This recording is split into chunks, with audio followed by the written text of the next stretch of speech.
تعالوا اقول لكم على تريكه حلوه قوي للبتنجان المخلل. اول حاجه بنوطيه واحنا بنسويه، ده بيخليه بصوا طري، وبنوطي عليه، مش بنخلي العين عاليه عليه، مش بنخلي يعني النار عاليه عليه، بنوطي عليه وبنغطيه. ده بيخليه يستوي كويس قوي من جوه. هو دلوقتي سخن مولع. في تو اوبشن، ان احنا يا اما لو هتقدروا ان كنتوا تمسكوه بالمعلقه وتخللوه وهو سخن لان بيدي نتيجه احلى، او نسيبه يهدى شويه بس برضو هغطيه، يعني هسيبه متغطي. ماشي، سيبه متغطي وبعدين اخلله. اهم حاجه ان وانا بخلله يكون البتنجان لسه سخن، ما يكونش برد.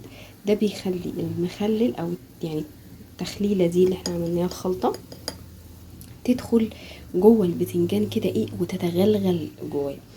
هنا الخلطه دي ايه؟ فلفل، توم، طماطم، انا بحب احط طماطم يا جماعه، التوابل، ملح، كمون وكزبره، دي التوابل، وطبعا ليمون وشويه من الخل. انا كمان بحب احط بقدونس او كزبره انا خضراء بس ما كانتش عندي فاستكفيت بدول. تمام. يبقى هسيبه يهدى شويه بس واخليه اوريكم شكله النهائي بيبقى عامل ازاي، خطير.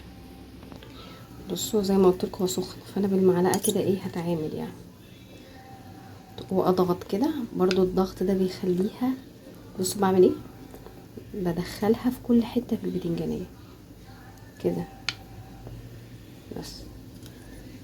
توم تاني اهو، بس كده اول واحده خلاص اقفلها. سخن مولع، هكمل الكميه كلها اهو. بصوا شكله يفتح النفس ازاي.